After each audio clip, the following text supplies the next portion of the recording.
Long ago, in a fairy tale kingdom, there reigned a king and queen who, although they had everything that money could buy, were sad because they had no child to love. They lived in a palace surrounded by a beautiful garden that was cared for by 6 flower fairies.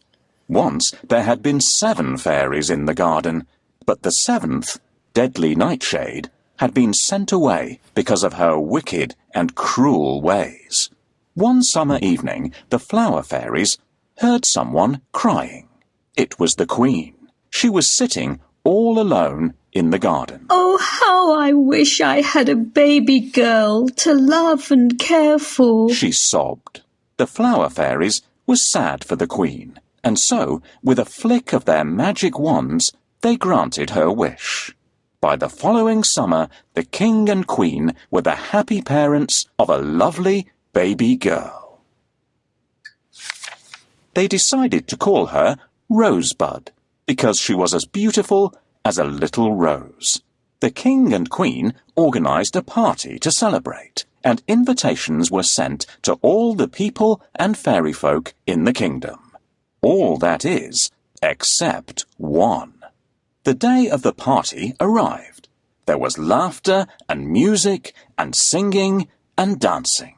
The guests presented their gifts, and baby Rosebud cooed her thanks and smiled sweetly. There were presents of all kinds, including a pretty doll and a musical box that played a soothing lullaby. Finally, it was the turn of the 6 flower fairies. They waved their magic wands and gave baby Rosebud the kinds of gifts that only good fairies can. My gift to you is happiness, said the sunflower fairy as she glimmered. Mine is gracefulness, said the lily fairy as she shimmered. My gift to you is loveliness, said the violet fairy very prettily. And mine is that of cleverness, said the pansy fairy, cute and wittily. My gift to you is kindness, said the rose fairy, perfuming the air. She then kissed Princess Rosebud gently and softly caressed her hair. Then, suddenly, there was a thunderous noise, a flash of green light, and a piercing cackle. The guests all gasped and shrank in terror as they saw the wicked fairy, Deadly Nightshade. She glared at the frightened queen with her piercing eyes and screeched, My gift to you, dear Rosebud, is that of pain and death. On her 16th birthday she will die. She will take her final breath. The cause shall be a spinning wheel, whose spindle I shall poison. She will prick her finger and shall die, and this shall be the reason. You chose not to invite me, but I'm sure now you wished you had, because I can be very wicked, and so very, very bad. With that, she waved her wand, and with a cruel cackle of laughter, vanished with a flash. The poppy fairy had yet to give her gift and appeared next to the baby's cradle. She waved her magic wand, and the silence was broken by her soothing voice. I cannot change this wicked spell, but I can rid you of your fears. She will not die, but fall asleep for 100 years. After which a handsome prince shall find her softly sleeping. He'll kiss her gently, and she'll awake to be in his love's keeping. There was a sigh of relief from all around. Even so, 100 years seemed a very long time to be asleep. The king ordered that all the spinning wheels in the land were to be burned immediately. He then thanked the guests for coming, and the party was over. Well, Your Majesty, I have come here without an invitation. Why didn't you invite me? I am the most important fairy in the kingdom. Oh dear, you must be the old fairy who lives in the tower.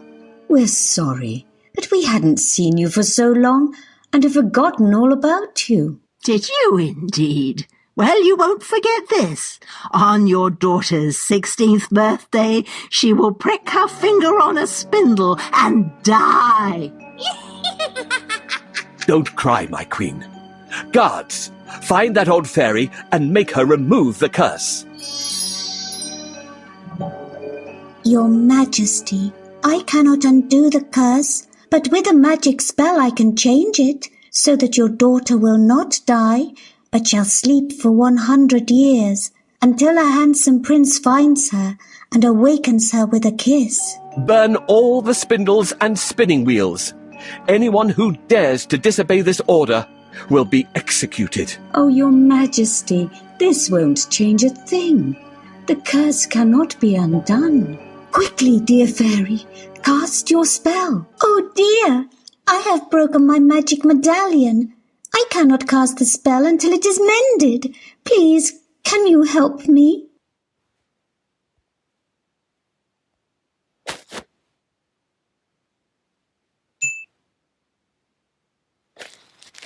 Thank you so much.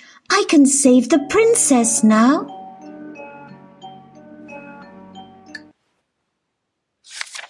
Princess Rosebud grew up to be kind and sweet-natured. She could dance and sing beautifully and was admired throughout the kingdom.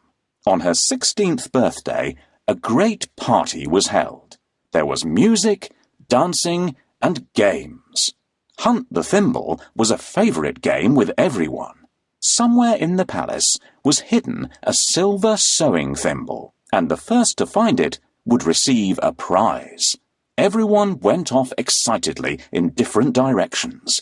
As the princess searched, she came upon a door that she had never seen before. A strange whirring noise was coming from behind it.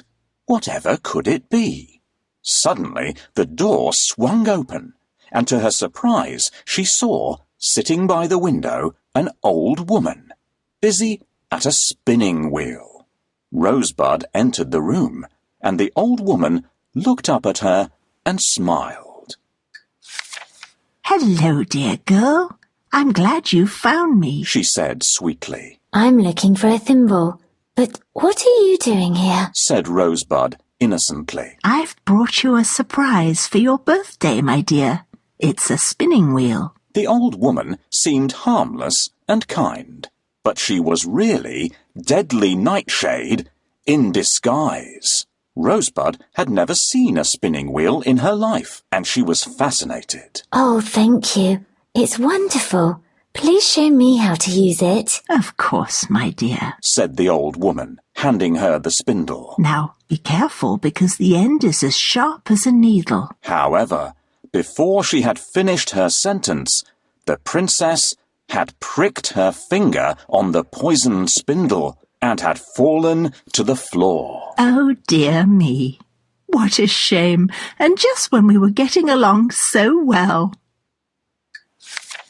Exclaimed the old woman, pretending to be shocked. Then, with a cruel cackle of laughter, she transformed back into the wicked fairy Deadly Nightshade and flew out through the window. Good day, dear lady. I thought no one lived in this part of the castle. What are you doing? I'm spinning, dear child. Look, isn't it beautiful? Yes, I love it. I've never seen anything like this before. Please may I try? Of course, dear child. Let me teach you how. First, find me my spectacles. It's getting dark outside. I can't see anything without my spectacles. Can you help to find the old lady's spectacles? Here they are. Thank you. Now I can see much better. It has grown dark outside.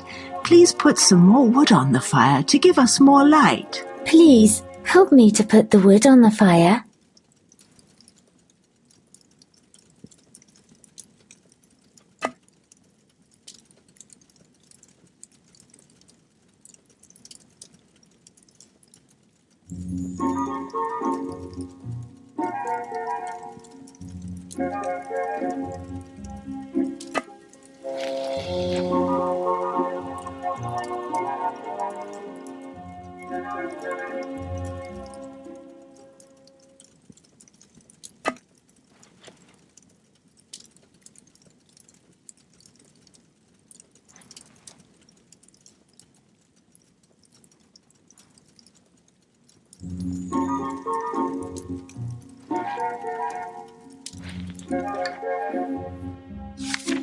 The Poppy Fairy knew instantly that something had happened and went quickly to Rosebud's side.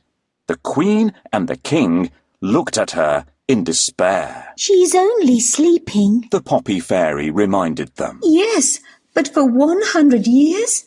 When she awakes, everyone she has known will no longer be here, Said the Queen sadly. Then everyone must sleep for 100 years. Exclaimed the Poppy Fairy, and she began to scatter her magical sleeping dust over the entire kingdom. Everyone fell asleep instantly. The roses in the garden began to grow into a wild, thorny hedge to protect and hide the princess from the rest of the world. Now we must wait for 100 years, Said the Poppy Fairy. I am so sick at heart. I can't stand the thought of losing my beloved daughter. I feel like crying all the time. This just seems like a very bad dream. The old fairy's curse came true, but the princess is still alive. And what happens when the princess awakes alone in the empty castle? I could put all of you to sleep, including the courtiers and the servants, and then when the princess wakes up, you will all be around to tell her what's happened. That's a great idea, dear fairy. Thank you. I shall need your help. Please help me to put everyone to sleep.